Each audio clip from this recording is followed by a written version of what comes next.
Los compañeros de habitación de Johnny Lenz no se preocuparon especialmente cuando no la vieron en la mañana del 4 de enero de 1974. Pero cuando esa tarde seguía sin levantarse, entraron en su habitación del sótano para ver si estaba enferma. Se encontraron con una imagen espeluznante. Johnny, de 18 años, había recibido una gran paliza. Habían arrancado una barra de la cama y se la habían clavado salvajemente en la vagina. Poco después del descubrimiento, Johnny fue trasladada al hospital en estado crítico, sufriendo daños que la afectarían el resto de su vida. Sin embargo, tuvo suerte de estar viva. Johnny fue una de las pocas víctimas que sobrevivieron a un ataque de Ted Bundy, cuyo reino del terror aterrorizó a Estados Unidos entre 1974 y 1978. Después de Johnny hubo otras 35 víctimas que no tuvieron tanta suerte. Tal vez 40 mujeres jóvenes pudieron ser presas de Bundy, pero solo este lo sabía con seguridad. Es una cifra que Ted se ha llevado a la tumba. Los primeros años. Theodore Robert Cowell es el padre biológico de Ted, que trabajaba en las Fuerzas Aéreas. Poco después de su nacimiento, Ted y su madre se trasladaron a casa de sus abuelos en Filadelfia. Mientras crecía, a Ted le hicieron creer que sus abuelos eran sus padres y que su madre era su hermana mayor. Esta mentira se creó para proteger a su madre biológica de las duras críticas y los prejuicios de ser una madre soltera.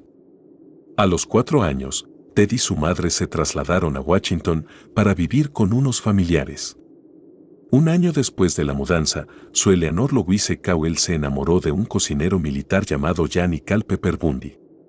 En mayo de 1951, la pareja se casó y Ted asumió el apellido de su padrastro, que mantendría el resto de su vida. Con el paso de los años, la familia Bundy añadió otros 4 hermanos, a los que Ted dedicaba gran parte de su tiempo a cuidar después de la escuela. El padrastro de Ted trató de crear un vínculo entre él y Ted, incluyéndolo en las acampadas y otras actividades entre padre e hijo. Ted se mantuvo alejado emocionalmente de su padrastro. Se sentía cada vez más incómodo cerca de su padrastro y prefería estar solo. Este deseo de estar solo aumentó y posiblemente condujo a su posterior incapacidad para interactuar con los demás.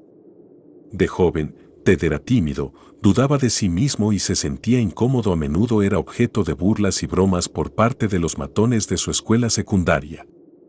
El comportamiento de Ted no era como los demás niños, parecía y actuaba como ellos, pero le perseguía algo más, un miedo, una duda. Lo sintió durante años, pero no lo reconoció por lo que era hasta mucho después. A pesar de las experiencias humillantes que a veces sufría por ser diferente, fue capaz de mantener un promedio de notas alto que continuaría durante toda la escuela secundaria y más tarde en la universidad. Durante sus años de instituto, Ted pareció convertirse en un joven más sociable. Su popularidad aumentó y se le consideraba tener buen estilo y muy bien educado. A pesar de su emergente popularidad, Ted rara vez salía con alguien. Sus intereses se centraban más en actividades como el esquí y la política. De hecho, Ted sentía una especial fascinación por la política, un interés que años más tarde le llevaría temporalmente a la política. Después del instituto, Ted estudió en la Universidad de Puget Sound y en la Universidad de Washington. Se abrió paso en la escuela aceptando varios trabajos de bajo nivel, como mozo de autobús y empleado de zapatería. Rara vez permanecía en un mismo puesto durante mucho tiempo. Sus empleadores lo consideraban poco fiable. Aunque Ted no era constante con su trabajo fuera de la escuela, estaba muy centrado en sus estudios y en sus notas. Sin embargo, su enfoque cambió durante la primavera de 1967, cuando comenzó una relación que cambiaría su vida para siempre. Ted conoció a una chica que era todo lo que había soñado en una mujer. Era una mujer hermosa y muy sofisticada de una familia californiana adinerada. Ted no podía creer que alguien de su clase se interesara por alguien como él. Aunque tenían muchas diferencias, a los dos les gustaba esquiar y fue durante sus viajes de esquí juntos cuando Ted se enamoró de ella. Ella fue el primer amor de Ted y fue la primera mujer con la que se involucró sexualmente. Sin embargo, ella no estaba tan encaprichada con Ted, como él con ella, a Ted le gustaba mucho, se esforzaba demasiado por impresionarla, incluso si eso significaba mentir, algo que a ella no le gustaba nada. Ted ganó una beca de verano en la prestigiosa Universidad de Stanford, en California, solo para impresionarla. En 1968, después de que su novia se graduara en la Universidad de Washington, de repente rompió todo lo que le relacionaba con Ted. Era una joven práctica y pareció darse cuenta de que Ted tenía algunos defectos graves de carácter que lo sacaban de la carrera. Ted nunca se recuperó de la ruptura. Nada, ni siquiera la escuela, parecía interesarle y acabó abandonando los estudios, aturdido y deprimido por la ruptura. Consiguió mantenerse en contacto con ella escribiéndole después de que regresara a California, pero ella no parecía interesada en volver a estar con él. Pero Ted se obsesionó con la joven y no podía quitársela de la cabeza. Era una obsesión que duraría toda su vida y conduciría a una serie de acontecimientos que conmocionaron al mundo. La época de cambios, para empeorar las cosas, en 1969 Ted se enteró de su verdadera filiación. De que su hermana era en realidad su madre y de que sus padres eran en realidad sus abuelos. No es de extrañar que este descubrimiento tuviera un impacto bastante grave en él. Su actitud hacia su madre no cambió mucho, pero se volvió desagradable con ella. Es difícil decir si el conocimiento de que su madre lo había engañado toda su vida tuviera un gran impacto en su vida y en sus otros defectos de carácter que estaban empezando a florecer. A lo largo de los años de instituto y universidad de Ted siempre hubo una nube sobre su reputación de honestidad. Mucha gente cercana a él sospechaba que era un ladrón. Tal vez la naturaleza psicopática de Ted se estaba revelando, pero la gente que presenciaba su comportamiento no se daba cuenta de las implicaciones que estaba desarrollando. Robar sin ningún sentido de culpa. Este es un rasgo común en un psicópata. Además, los psicópatas se excitan con la emoción y el peligro que les supone robar. Ted evolucionó desde el robo de pequeñas cosas en el trabajo y en la escuela hasta el robo en casas para conseguir televisores y otros artículos de valor. Pasó de ser una persona tímida e introvertida a tener un carácter más centrado y dominante. Volvió a matricularse en la Universidad de Washington y estudió psicología, asignatura en la que destacó. Ted se convirtió en un estudiante de honor y era muy querido por sus profesores en la universidad. También fue en esta época cuando Ted conoció a Elizabeth Kendall, una mujer con la que mantendría una relación durante casi 5 años. Elizabeth trabajaba como secretaria y era una mujer tímida y tranquila. Era una divorciada que parecía haber encontrado en Ted la figura paterna perfecta para su hija. Elizabeth estaba profundamente enamorada de Ted desde el principio y quería casarse con él algún día. Sin embargo, Ted decía que aún no estaba preparado para el matrimonio y consideraba que aún le quedaba mucho por hacer. Ella sabía que Ted no sentía tanto por ella como ella por él. Le parecía que en muchas ocasiones Ted se reunía con otras mujeres. Sin embargo, Elizabeth esperaba que el tiempo la hiciera acercarse a él y que finalmente cambiara su forma de ser. Ella desconocía su relación anterior con su novia de California y que todavía seguían manteniendo el contacto y visitándose. Por fuera, la vida de Ted entre 1969 a 1972 parecía estar cambiando para mejor. Estaba más seguro de sí mismo y con grandes esperanzas en su futuro. Ted empezó a enviar solicitudes a varias escuelas de derecho, mientras que al mismo tiempo se volvió activo en la política. Trabajó en una campaña para reelegir a un gobernador de Washington, un puesto que permitió a Ted establecer vínculos con personas políticamente poderosas del Partido Republicano. Ted también realizó trabajos voluntarios en una clínica de crisis en un programa de estudio y trabajo. Estaba satisfecho con el camino que estaba tomando su vida en ese momento. Incluso fue elogiado por la policía de Seattle por salvar la vida de un niño de 3 años que se estaba ahogando en un lago. En 1973, durante un viaje de negocios a California, para el Partido Republicano de Washington, Ted se encontró con su antigua novia. Ella se sorprendió de la transformación de Ted. Vio un cambio en Ted, que estaba mucho más seguro de sí mismo y maduro. Después se vieron varias veces más, sin que su novia estable Elizabeth lo supiera. Durante los viajes de negocios de Ted, cortejó románticamente a la encantadora joven de California y ella volvió a enamorarse de él. Le mencionaba una y otra vez que quería casarse con ella en sus encuentros íntimos durante ese otoño e invierno. Sin embargo, cambió radicalmente. Donde antes Ted le prodigaba afecto, de repente se mostraba muy frío y parecía que Ted había perdido todo el interés en ella en tan solo unas semanas. Ella estaba confundida con este nuevo Ted. En febrero de 1974, sin aviso ni explicación, Ted terminó todo contacto con ella. Su plan de venganza funcionó. La rechazó como ella lo había rechazado antes. Ella nunca volvió a ver o escuchar nada de Ted. Linda Aneali era una joven muy preparada. A los 21 años, los oyentes de la radio matinal escuchaban su amable voz anunciando las condiciones de esquí de las principales zonas de esquí de Washington. Era una chica guapa, alta y delgada, con un pelo castaño largo y brillante y una sonrisa fácil. De una buena familia y de un entorno de clase media alta, también era una excelente cantante y cursaba el último año de la Universidad de Washington con la especialidad de psicología. Le encantaba trabajar con niños discapacitados mentales. Linda compartía una casa cerca de la universidad con otras 4 jóvenes. El 31 de enero de 1974, ella y unas amigas fueron a tomar unas cervezas después de cenar a Dantes, una taberna muy popular entre los universitarios. No se quedaron mucho tiempo y Linda se fue a casa a ver la televisión y a hablar por teléfono con su novio. Luego Linda se fue a la cama. La compañera de la habitación de al lado no oyó ningún ruido de la habitación de Linda esa noche. Linda tenía que levantarse todas las mañanas a las 5:30 para ir a su trabajo en la emisora de radio. La compañera de habitación oyó que el despertador de Linda sonaba a las 5:30 como de costumbre. Lo inusual era que la alarma seguía sonando. Cuando la compañera de piso entró para apagar la alarma, oyó sonar el teléfono. Era la emisora de radio que llamaba para saber dónde estaba Linda. La cama de la habitación de Linda estaba hecha y nada parecía alterado, por lo que la compañera supuso que Linda estaba de camino al trabajo.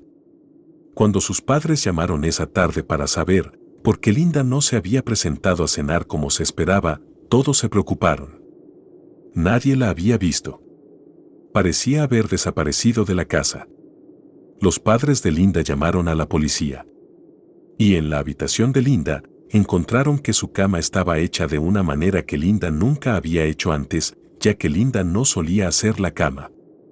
Curiosamente, faltaban la funda de la almohada y la sábana superior en esta cama cuidadosamente hecha.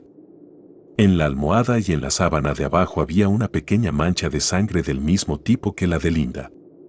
También había sangre en el pijama, que estaba cuidadosamente colocada en el armario. Otra pista alarmante fue que una de las puertas de la casa estaba sin cerrar, cuando las chicas siempre estaban atentas a cerrarla. Al principio, la policía no estaba convencida de que Linda hubiera sido víctima de un juego sucio, por lo que no se reunieron pruebas de huellas dactilares, cabellos o fibras. Finalmente, la policía se dio cuenta de que un intruso había entrado de alguna manera en la casa, le quitó el pijama y lo colgó en el armario. Después la vistió con una camiseta interior, hizo la cama y envolvió a Linda en la sábana y la sacó de la casa. Durante esa primavera y verano, más estudiantes desaparecieron de una forma inexplicable. Había sorprendentes similitudes entre muchos de los casos. Por ejemplo, todas las chicas eran blancas, delgadas, solteras, llevaban pantalones en el momento de la desaparición, tenían el pelo largo y con raya en medio. Y curiosamente todas desaparecen por la noche. También en la época de las desapariciones, la policía entrevistó a estudiantes universitarios que les hablaron de un hombre extraño, que fue visto con una escayola en el brazo y en la pierna.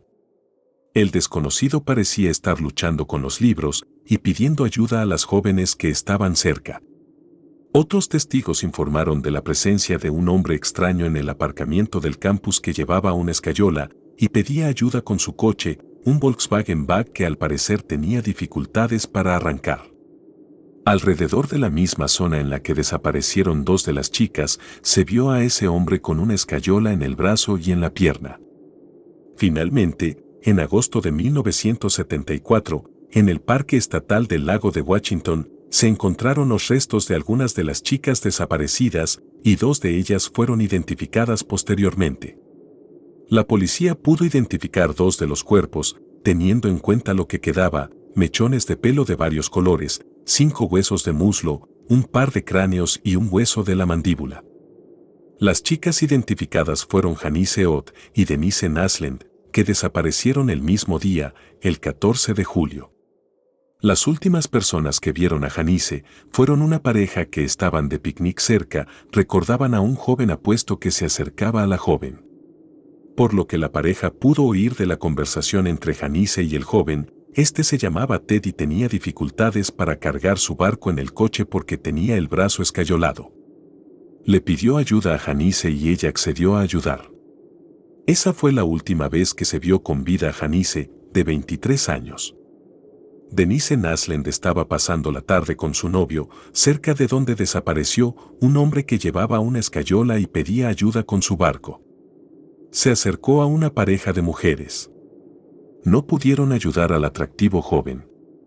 Sin embargo, Denise Naslund no fue la última mujer en desaparecer y ser encontrada muerta. Esta vez el asesino viajaría a diferentes estados. El jefe de policía de Midvale, Utah, Louis Smith, tenía una hija de 17 años a la que advertía con frecuencia de los peligros que había visto durante su carrera y se preocupaba por la seguridad de su hija. Sus peores temores se hicieron realidad el 18 de octubre de 1974, cuando su hija Melissa desapareció. La encontraron 9 días después de su desaparición, estrangulada, sodomizada y violada. 13 días después, en Halloween, desapareció Laura Aimee, de 17 años. La encontraron el Día de Acción de Gracias en las montañas Wasatch, muerta junto a un río. Laura había sido golpeada en la cabeza y la cara con una palanca, violada y sodomizada. Se sospecha que fue asesinada en un lugar distinto al que fue encontrada debido a la falta de sangre en la escena del crimen. Aparte de su cuerpo, no había ninguna prueba física que pudiera utilizar la policía. Las similitudes con los asesinatos del estado de Washington llamaron la atención de la policía local de Utah, que buscaba al responsable de los crímenes. Con cada asesinato, las pruebas iban aumentando poco a poco. La policía de Utah consultó con los investigadores del estado de Washington. Casi todos coincidían en que era muy probable que el mismo hombre, que había cometido los crímenes en el estado de Washington, fuera también el responsable de los asesinatos en Utah. Gracias a los relatos de testigos presenciales del hombre que fue visto cerca de las zonas donde habían desaparecido muchas de las mujeres, pudieron elaborar un retrato robot del posible asesino que se hacía llamar Ted.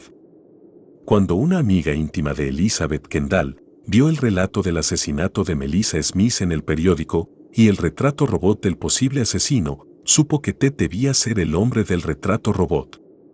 No fue solo su intensa aversión y desconfianza hacia el novio de Elizabeth lo que la llevó a creer que era Ted, sino también el hecho de que se pareciera tanto al retrato robot del periódico.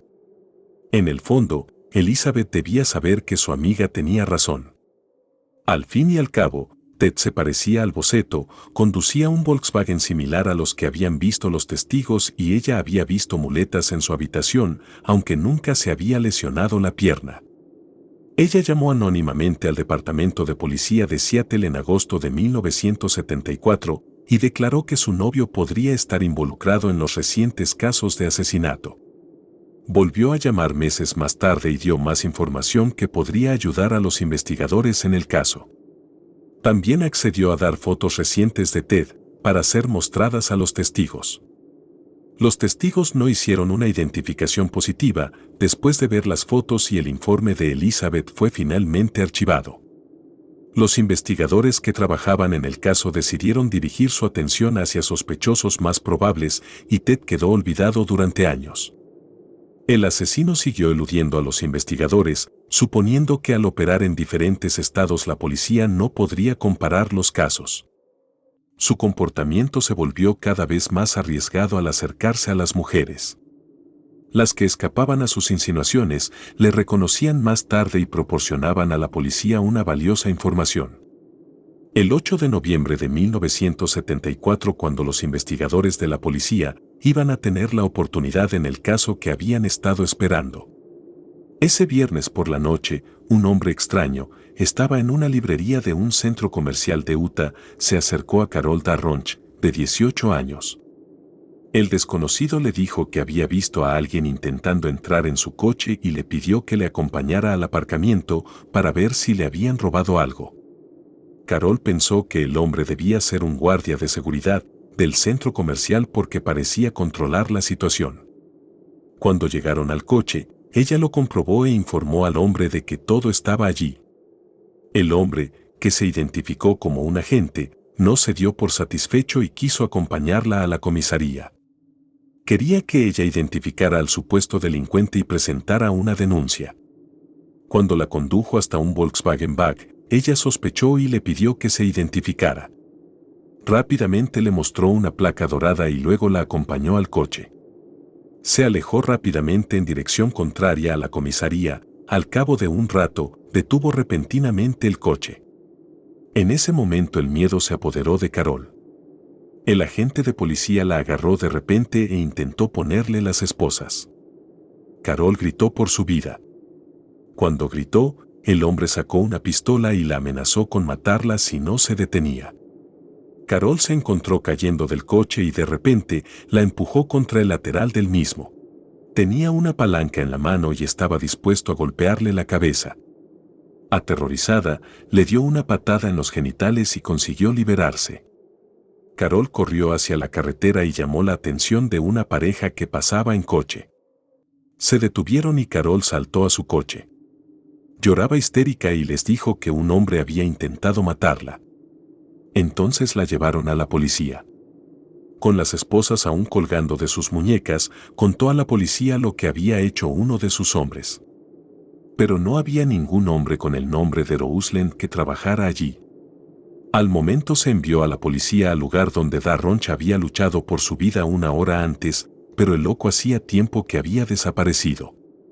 La policía pudo obtener una descripción del hombre y de su coche y, unos días después, del abrigo de la chica, un tipo de sangre. La sangre era del tipo O, la misma que la de Ted Bundy, como la policía sabría más tarde.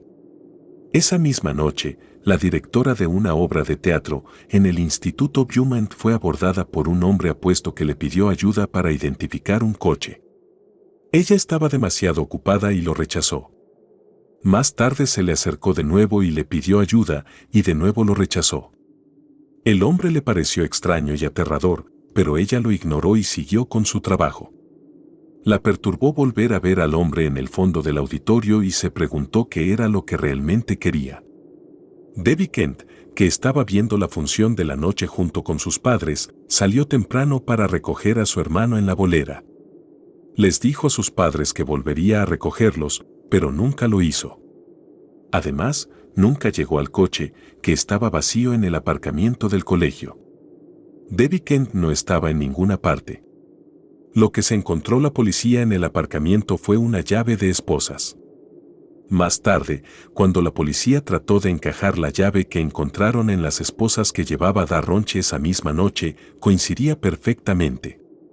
Un mes más tarde, un hombre llamó a la policía para decirles que había visto un Volkswagen Bug de color canela salir a toda velocidad del aparcamiento del instituto la noche de la desaparición de Kent. El 12 de enero de 1975, Karin Campbell, su prometido, el Dr. Raymond Gadowski, y sus dos hijos hicieron un viaje a Colorado. Karin esperaba poder disfrutar del descanso lejos del trabajo y pasar más tiempo con los niños, mientras su prometido asistía a un seminario. Una noche, mientras se relajaba en el salón del hotel con Gadowski y sus hijos, se dio cuenta de que había olvidado una revista y volvió a su habitación para recuperarla. Su prometido y los niños esperaron su regreso en vano. Él sabía que ella estaba un poco enferma esa noche y volvió a la habitación para ver si necesitaba ayuda. Karin no estaba, de hecho, nunca había llegado a la habitación. A media mañana, confundido y preocupado, Gadowski informó a la policía de su desaparición. Registraron todas las habitaciones del hotel, pero no encontraron ningún rastro de Karin. 3 semanas más tarde y a pocos kilómetros de donde había desaparecido, un trabajador recreativo encontró el cuerpo, desnudo de Karin tirado a poca distancia de la carretera. Los animales habían destrozado su cuerpo, lo que dificultó la determinación de la causa exacta de la muerte. Sin embargo, era evidente que había recibido fracturas por aplastamiento que podrían haber sido la causa de la muerte. Al igual que muchas de las víctimas encontradas en Utah y Washington, había sufrido repetidos golpes en la cabeza realizados posiblemente con un instrumento afilado. Los golpes fueron tan violentos que uno de sus dientes se separó de la línea de las encías en su boca. También había pruebas de que había sido violada. Se cree que fue asesinada horas después de su desaparición. Aparte de los restos maltratados de Karin, se encontraron pocas pruebas en el lugar de los hechos. Unos meses después de que se descubriera el cuerpo de Karin Campbell, se encontraron los restos de otra persona a 16 kilómetros, de donde se encontraban los cuerpos de Naslend y Janice. Se trataba de Brenda Ball, una de las 7 mujeres que habían desaparecido a principios de este verano. La causa de su muerte fue un golpe en la cabeza con un objeto contundente. La policía buscó en las montañas de Taylor donde se encontraron los cuerpos. Un par de días después cuando se descubriría otro cuerpo. El cuerpo era el de Susan Rancourt, que también había desaparecido a principios de ese verano. Las montañas Taylor se habían convertido en el lugar de enterramiento del loco, conocido como Ted. Ese mes se encontraron 2 cuerpos más, uno de ellos era el de Linda Aneali. Todas las víctimas presentaban graves contusiones en la cabeza provocadas por un instrumento, posiblemente una palanca. La policía siguió buscando sin éxito al asesino. Otras 5 mujeres fueron encontradas muertas en Colorado en circunstancias similares. No fueron las últimas víctimas de la ola de asesinatos de Ted. El 16 de agosto de 1975, el sargento Bob Hayward estaba patrullando una zona a las afueras del condado de Salt Lake cuando vio un Volkswagen sospechoso, de color canela que pasaba por delante de él. Conocía bien el barrio y a casi todos los residentes que vivían allí, y no recordaba haber visto antes el Volkswagen de color canela. Cuando encendió las luces para ver mejor la matrícula del Volkswagen, el conductor del vehículo apagó las luces y se alejó a toda velocidad. El sargento Bob comenzó a perseguir el vehículo. El coche se saltó 2 señales de stop antes de detenerse en una gasolinera cercana. Bob se detuvo detrás del conductor temerario y observó cómo el ocupante salía de su coche y se acercaba al coche de policía. Bob pidió al joven su matrícula y su permiso de conducir, que estaban a nombre de Theodore Robert Bundy. En ese momento, otros 2 policías se detuvieron detrás del Volkswagen de color marrón. Bob se dio cuenta de que faltaba el asiento del pasajero del coche de Theodore. Con la sospecha y el permiso de Theodore, los 3 agentes inspeccionaron el Volkswagen. Los agentes encontraron una palanca, un pasamontañas, una cuerda, unas esposas, un alambre y un punzón. Ted fue inmediatamente detenido por sospecha de robo. Poco después de la detención de Ted, la policía comenzó a encontrar conexiones entre él y el hombre que atacó a Carol Darronch. Las esposas que se encontraron en el coche de Ted eran de la misma marca que había utilizado su atacante y el coche que conducía era similar al que ella había descrito. Además, la palanca encontrada en el coche de Ted era similar al arma que se había utilizado para amenazar a Carol. A principios de noviembre. También sospechaban que Ted era el responsable del secuestro de Melissa Smith, Laura Aimee y Debbie Kent. Había demasiadas similitudes entre los casos como para que la policía las ignorara. Sabían que necesitaban muchas más pruebas para apoyar el caso contra Ted. El 2 de octubre de 1975, Carol Darronch, junto con el director de la obra de teatro del Instituto Beaumont y un amigo de Debbie Kent, fueron invitados a asistir a una rueda de reconocimiento de 7 hombres, uno de los cuales era Ted, en una comisaría de Utah. Los investigadores no se sorprendieron cuando Carol eligió a Ted en la rueda de reconocimiento como el hombre que la había atacado. El director de la obra y un amigo de Debbie Kent También eligieron a Ted en la rueda de reconocimiento como el hombre que habían visto deambular por el auditorio la noche en que Debbie Kent había desaparecido. Aunque Ted se declaró repetidamente inocente, la policía estaba casi segura de que era él el culpable. Poco después de ser elegido en la rueda de reconocimiento, los investigadores iniciaron una investigación completa sobre el hombre que conocían como Theodore Robert Bundy. Durante el otoño de 1975, los investigadores de la policía se pusieron en contacto con Elizabeth Kendall para obtener cualquier información que pudiera dar sobre Ted. Creían que Elizabeth podría tener la clave del paradero de los hábitos y la personalidad de Ted. Lo que los investigadores aprendieron ayudaría más tarde a relacionar a Ted con las víctimas de los asesinatos. El 16 de septiembre de 1975, Elizabeth fue llamada al edificio de la Unidad de Delitos Mayores de la Policía del Condado de King, en el estado de Washington, y fue entrevistada por los 3 detectives, Jerry Thompson, Dennis Couch y Ira Beal. Estaba visiblemente estresada y nerviosa, pero dispuesta a ofrecer a la policía cualquier información necesaria para ayudar al caso. Cuando le preguntaron por Ted, declaró que en las noches de los asesinatos. Elizabeth también dijo a la policía que él solía dormir durante el día y salir por la noche, pero no sabía exactamente dónde. Dijo que su interés por el sexo había disminuido durante el último año. Cuando mostraba interés, la presionaba para que se sometiera al bandy. Cuando ella le dijo a Ted que ya no quería participar en sus fantasías de bandy, él se enfadó mucho con ella. En una entrevista posterior con Elizabeth, los investigadores se enteraron de que Ted tenía yeso para hacer moldes en su habitación, algo que ella había notado cuando empezaron a salir. También se dio cuenta en una ocasión posterior de que en el coche de Ted tenía un hacha. Pero había algo más importante en el caso que Elizabeth recordaría.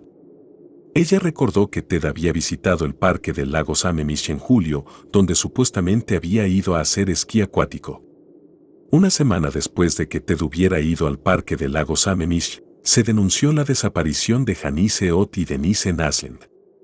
Horas más tarde de las entrevistas con Elizabeth, los investigadores decidieron centrarse en la antigua novia de Ted en California. Cuando la policía se puso en contacto con ella, les contó cómo había cambiado bruscamente su forma de actuar con ella, pasando de ser cariñoso y afectuoso a ser cruel, frío e insensible. Tras un nuevo interrogatorio, la policía se enteró de que la relación de Ted con su novia de California se había solapado con su relación con Elizabeth y que ninguno de los dos conocía a la otra mujer. Ted parecía llevar una doble vida, llena de mentiras y traiciones. Había más en Ted de lo que los investigadores esperaban inicialmente. Las investigaciones arrojaron más pruebas que lo relacionarían más tarde con otras víctimas. Linda Aneali estaba vinculada a Ted a través de un primo suyo. Testigos presenciales lo reconocerían en el parque del lago Sammamish durante la época en que desaparecieron Ott y Denise. Un viejo amigo de Ted se presentó diciendo que había visto medias en la guantera de su coche. Además, Ted había pasado mucho tiempo en las montañas Taylor, donde se habían encontrado los cuerpos de las víctimas. La credibilidad de Ted se vio aún más cuando la policía descubrió que compraba gasolina con tarjetas de crédito en los pueblos donde habían desaparecido algunas de las víctimas. Además, un amigo le había visto con el brazo escayolado cuando no había constancia de que tuviera un brazo roto. Las pruebas contra Ted se acumulaban, pero él seguía profesando su inocencia. El 23 de febrero de 1976, Ted fue llevado a juicio por el secuestro de Carol Darronch. Se sentó relajado en la sala del tribunal, confiado en que sería declarado inocente de los cargos que se le imputaban. Creía que no había pruebas contundentes para condenarlo. Cuando Carol Darronch subió al estrado, contó el calvario que había sufrido 16 meses antes. Cuando se le preguntó si era capaz de reconocer a la persona que la atacó, empezó a llorar mientras levantaba la mano y señalaba con el dedo al hombre que se había hecho llamar oficial Roseland. Los presentes en la sala volvieron su atención hacia Ted, que miró fríamente a Darronch mientras ella le señalaba. Más adelante en el juicio, Ted había dicho que nunca había visto a la víctima, pero no tenía coartada para confirmar su paradero el día del ataque. El juez pasó el fin de semana revisando el caso antes de emitir un veredicto. 2 días más tarde declararía a Ted culpable más allá de toda duda razonable de secuestro agravado. Ted fue condenado el 30 de junio a una pena de 15 años de prisión con posibilidad de libertad condicional. Durante su estancia en prisión, Ted fue sometido a una evaluación psicológica que el tribunal había solicitado previamente. Se afirma que los psicólogos consideraron que Ted no era ni psicótico, ni neurótico, ni víctima de una enfermedad cerebral orgánica, ni alcohólico, ni adicto a las drogas, ni padecía un trastorno del carácter o amnesia, ni era un desviado sexual. Los psicólogos concluyeron que tenía una dependencia de las mujeres y dedujeron que esa dependencia era sospechosa. Tras una evaluación más profunda, concluyeron que Ted tenía miedo a ser humillado en sus relaciones con las mujeres. Mientras Ted permanecía encarcelado en la prisión estatal de Utah, los investigadores comenzaron a buscar pruebas que lo relacionaran con los asesinatos de Karin Campbell y Melissa Smith. Lo que Ted no sabía era que sus problemas legales no tardarían en agravarse. Los detectives descubrieron en el Volkswagen de Ted cabellos que fueron examinados por el FBI y que resultaron ser característicamente parecidos a los de Campbell y Smith.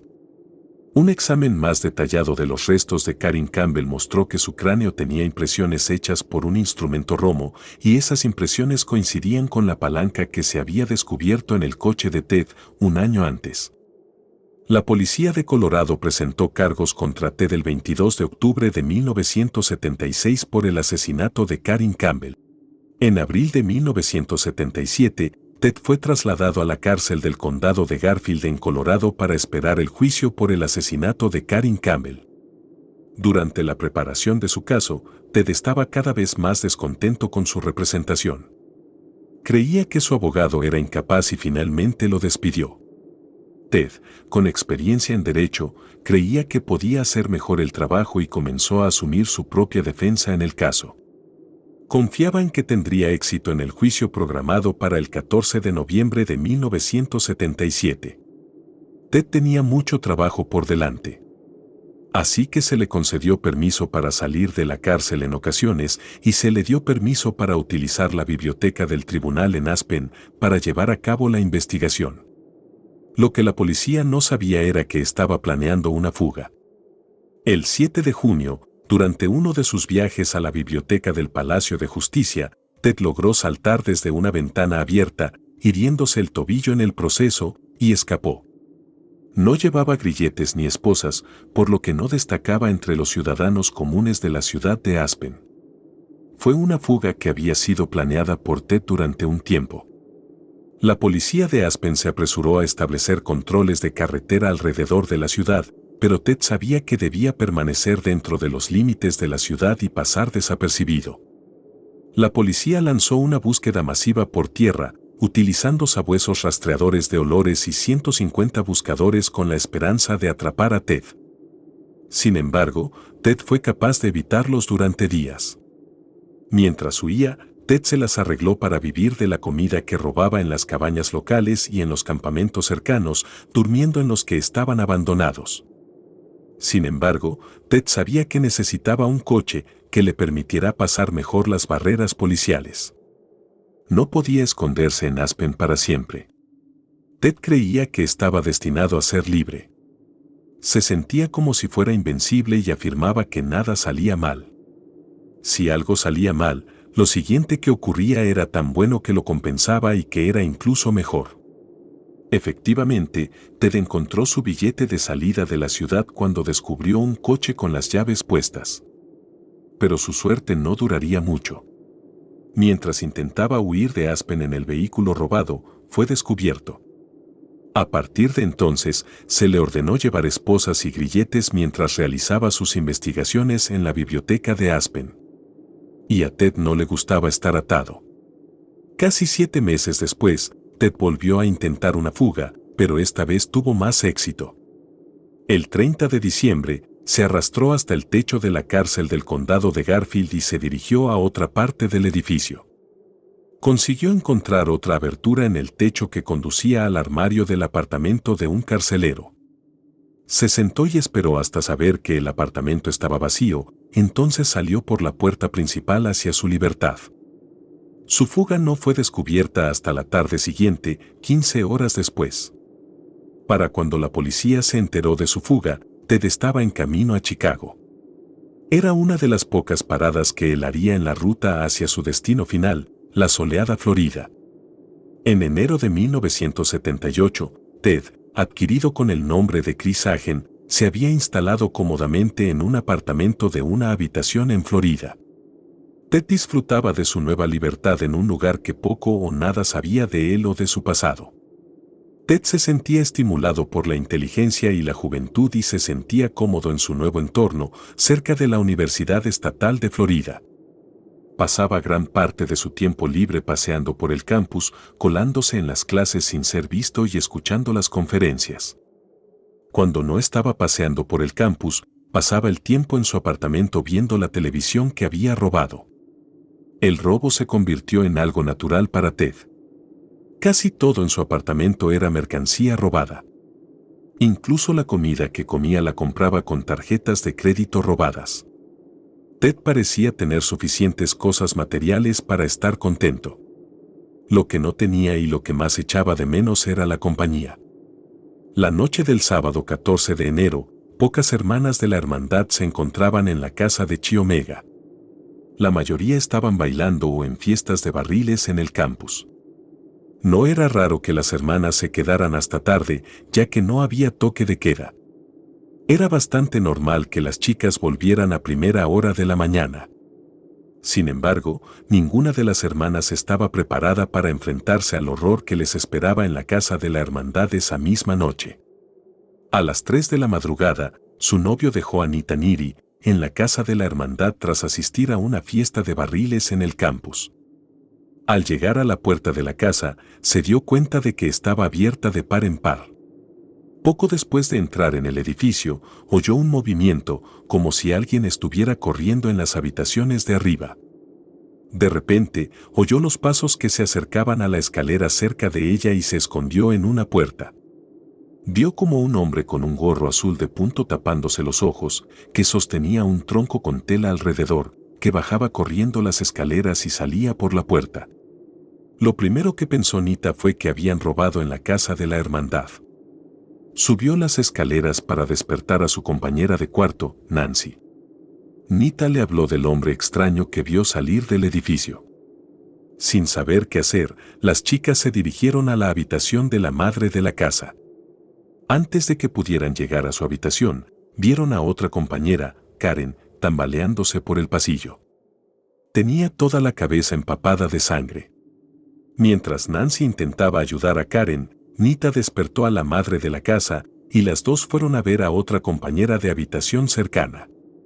Encontraron a Katy en su habitación viva, pero en un estado horrible. También estaba cubierta de sangre que se filtraba por las heridas abiertas en su cabeza. Histérica, Nancy corrió al teléfono y llamó a la policía.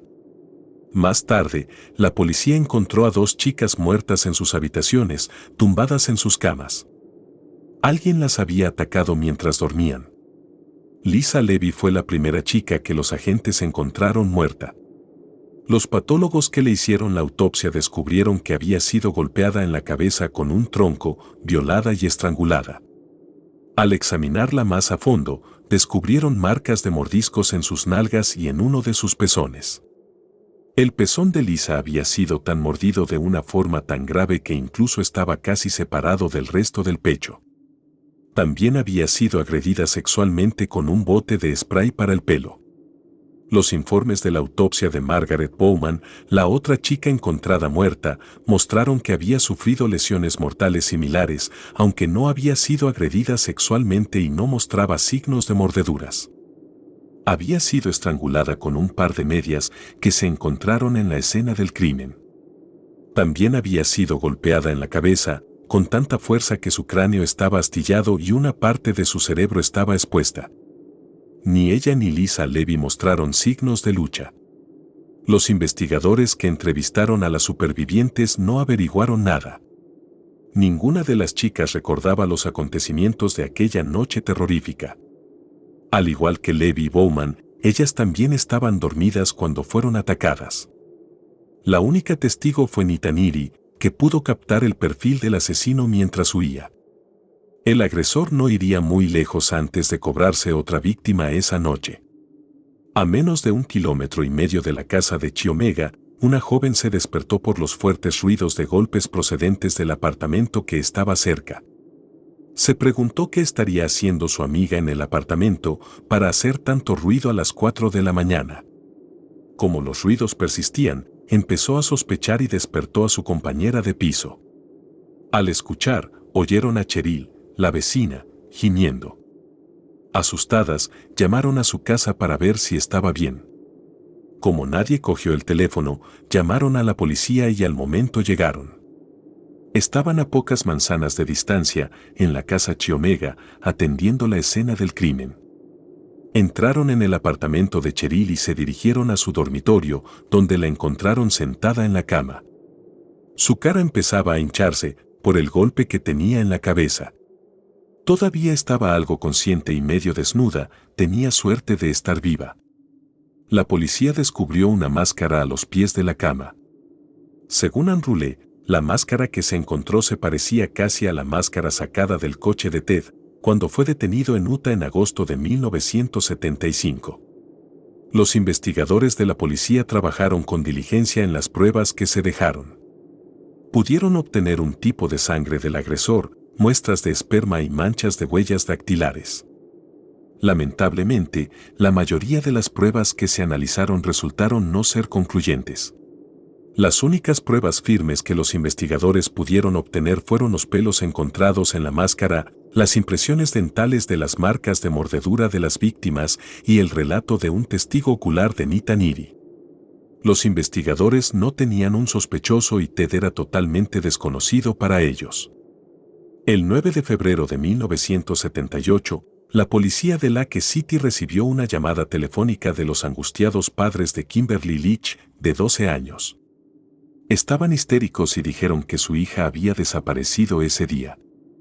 La policía puso en marcha una búsqueda masiva para encontrar a la niña desaparecida que desapareció del recinto de su escuela. La persona que la vio por última vez fue su amiga Priscilla, que vio a Kimberly subir al coche de un desconocido el día que desapareció.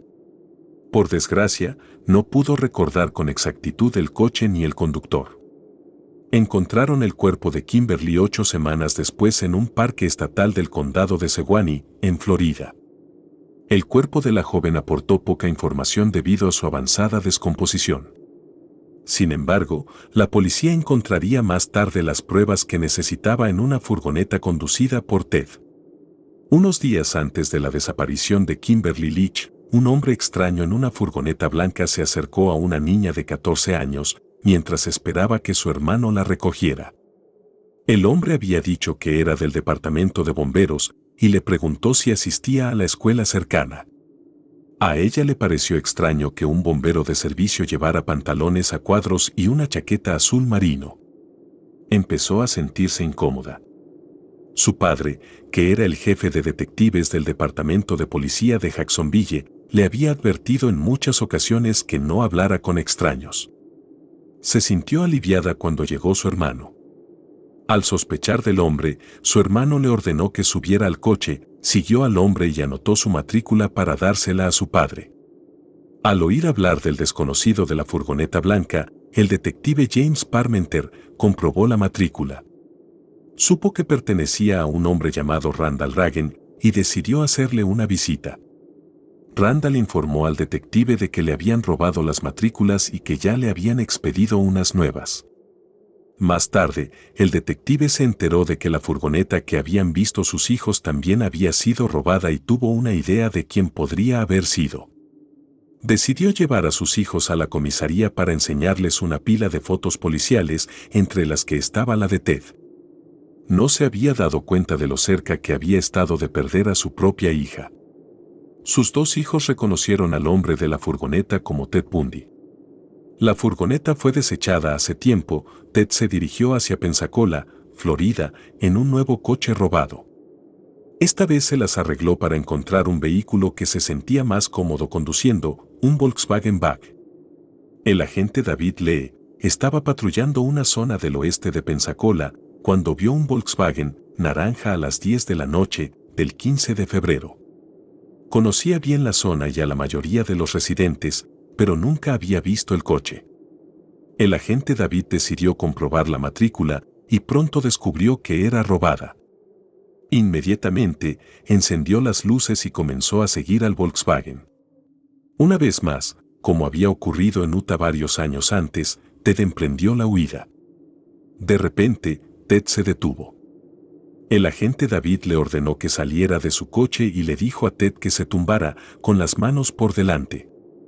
Para sorpresa de David, cuando empezaba a esposar a Ted, este se dio la vuelta y empezó a luchar contra el agente. Ted consiguió liberarse y correr. En cuanto lo hizo, David disparó su arma contra él. Ted se tiró al suelo, simulando que le habían disparado. Cuando el agente se acercó a él, volvió a ser atacado por Ted. Sin embargo, el agente pudo dominarlo. Lo esposaron y lo llevaron a la comisaría. Ted había sido finalmente atrapado. A lo largo de los meses siguientes a la detención de Ted, los investigadores pudieron recopilar pruebas fundamentales para utilizarlas contra Ted en el caso Leach. La furgoneta blanca que había sido robada por Ted fue encontrada y tenían 3 testigos oculares que le habían visto conducirla la tarde en que Kimberly había desaparecido. Las pruebas forenses realizadas en la furgoneta arrojaron fibras de material que habían salido de la ropa de Ted. Las pruebas también revelaron el tipo de sangre de Kimberly Leach en la alfombra de la furgoneta y el semen y el tipo de sangre de Ted en su ropa interior. Otras pruebas fueron las impresiones de los zapatos de Ted en el suelo situado junto al lugar donde se encontró a Kimberly.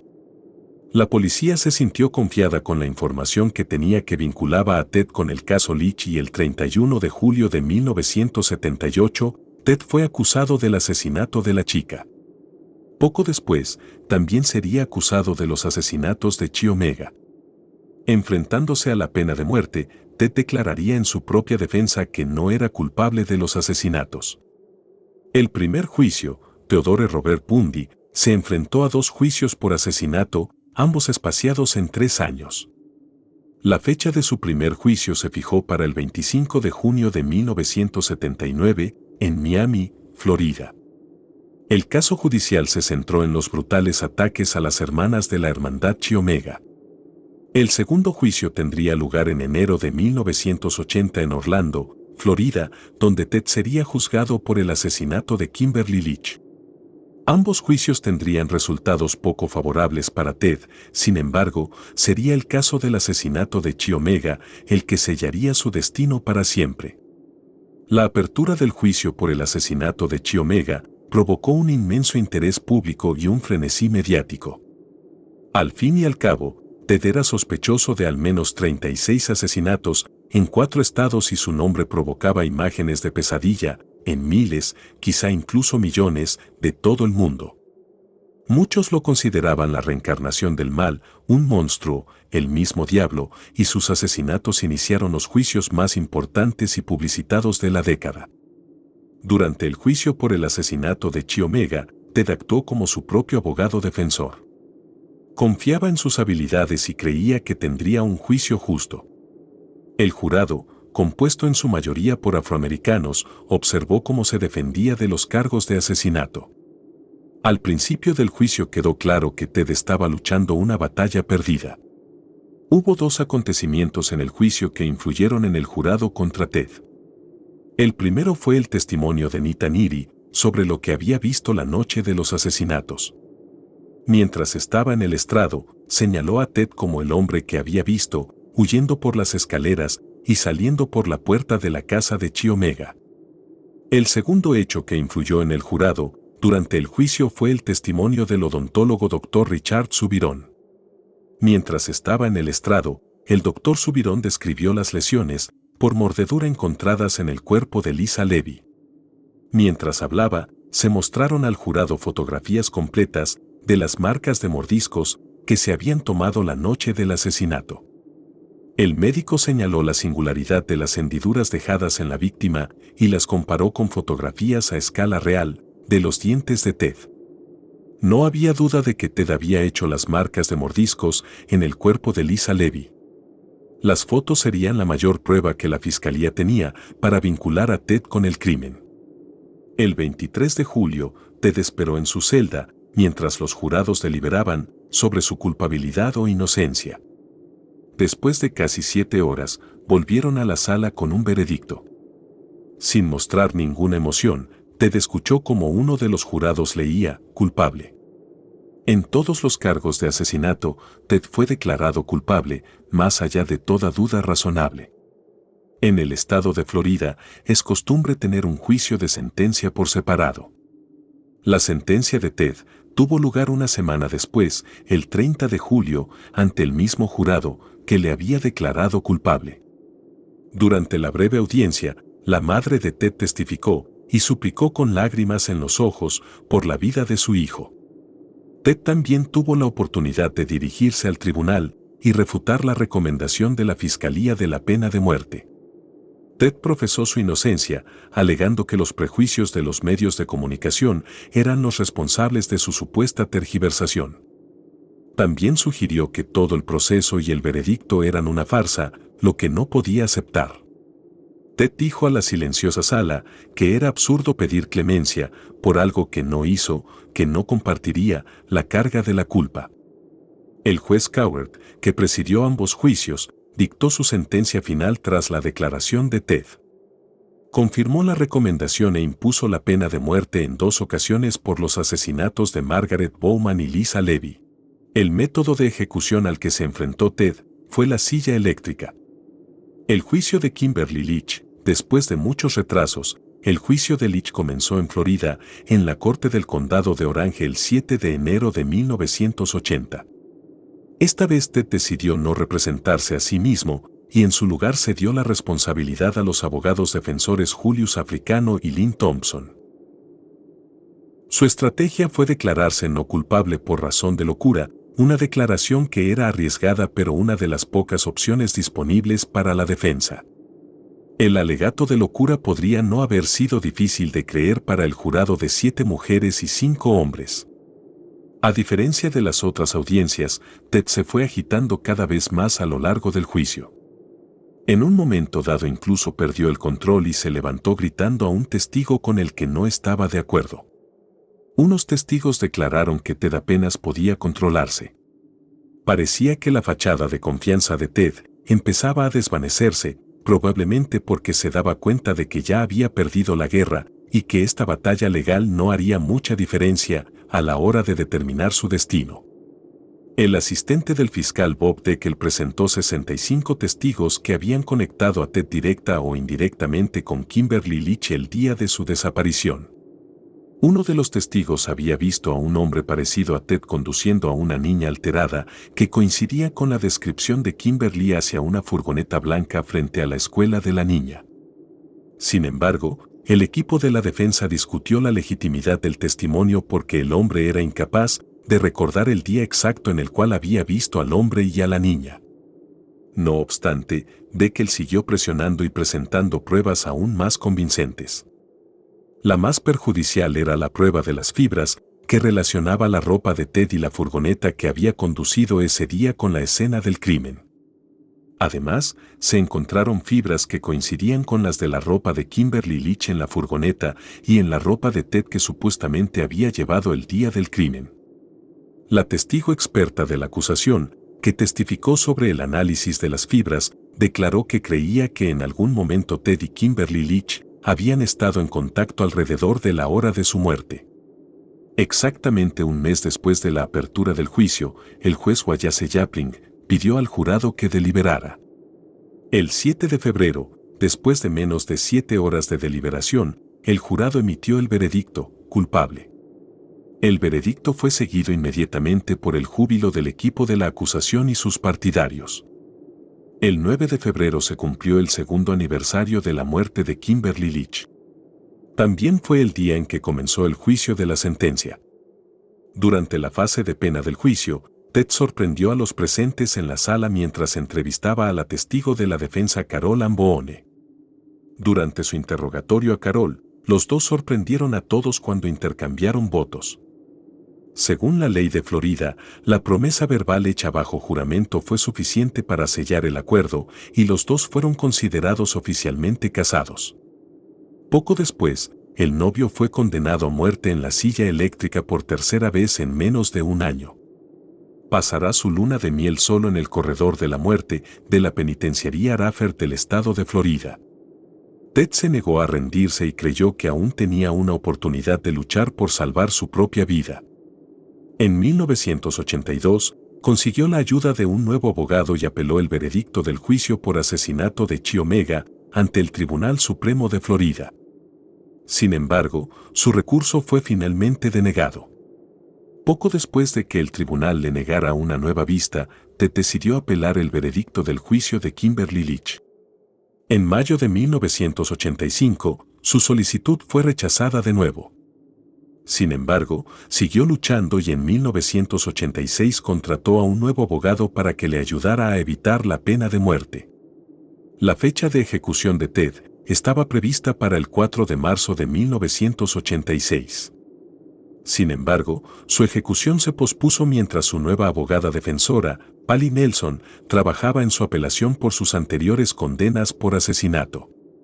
2 meses más tarde, la apelación fue denegada y el estado de Florida emitió otra orden de ejecución para Ted. Sin embargo, el proceso de apelación continuó. La última apelación se hizo ante el Tribunal Supremo de los Estados Unidos, que finalmente denegó la última suspensión de la ejecución de Ted el 17 de enero de 1989. En el último momento, Ted decidió confesar más crímenes al investigador jefe de la División Criminal, el fiscal general del estado de Washington, el Dr. Bob Keppel. Ted había asistido al Dr. Keppel en su búsqueda del asesino de Green River del Pasillo de la Muerte y confiaba inmensamente en él. Keppel fue a reunirse con Ted en una sala de entrevistas de la prisión, armado únicamente con una grabadora. Lo que Keppel aprendió fue impactante.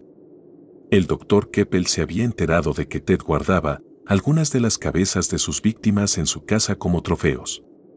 Sin embargo, lo que era aún más sorprendente era que Ted también se dedicaba a la necrofilia con algunos de los restos de sus víctimas. Keppel declaró más tarde que el comportamiento de Ted podría describirse mejor como necrofilia compulsiva y perversión extrema. Era una compulsión que condujo a la muerte de decenas de mujeres, muchas de las cuales seguían siendo desconocidas para los investigadores. Keppel afirma que Ted fue probablemente responsable de la muerte de al menos 100 mujeres, descontando el recuento oficial de 36 víctimas. Sea cual sea la cifra, el hecho es que nadie sabrá nunca con certeza cuántas víctimas fueron de Ted. Finalmente, el 24 de enero de 1989, aproximadamente a las 7 de la mañana, la memoria de Ted de sus atrocidades sería quemada para siempre por las implacables corrientes de la silla eléctrica. Fuera de los muros de la prisión había cientos de espectadores y decenas de representantes de los medios de comunicación, esperando la noticia de la muerte de Ted. Tras el anuncio del portavoz de la prisión de que Ted estaba oficialmente muerto, se oyeron vítores de la multitud jubilosa y los fuegos artificiales iluminaron el cielo. Poco después, un coche fúnebre blanco salió de las puertas de la prisión con los restos de uno de los asesinos en serie más conocidos del país. Mientras el vehículo se dirigía hacia el crematorio, la multitud que lo rodeaba aplaudió alegremente por llegar al final de esta pesadilla.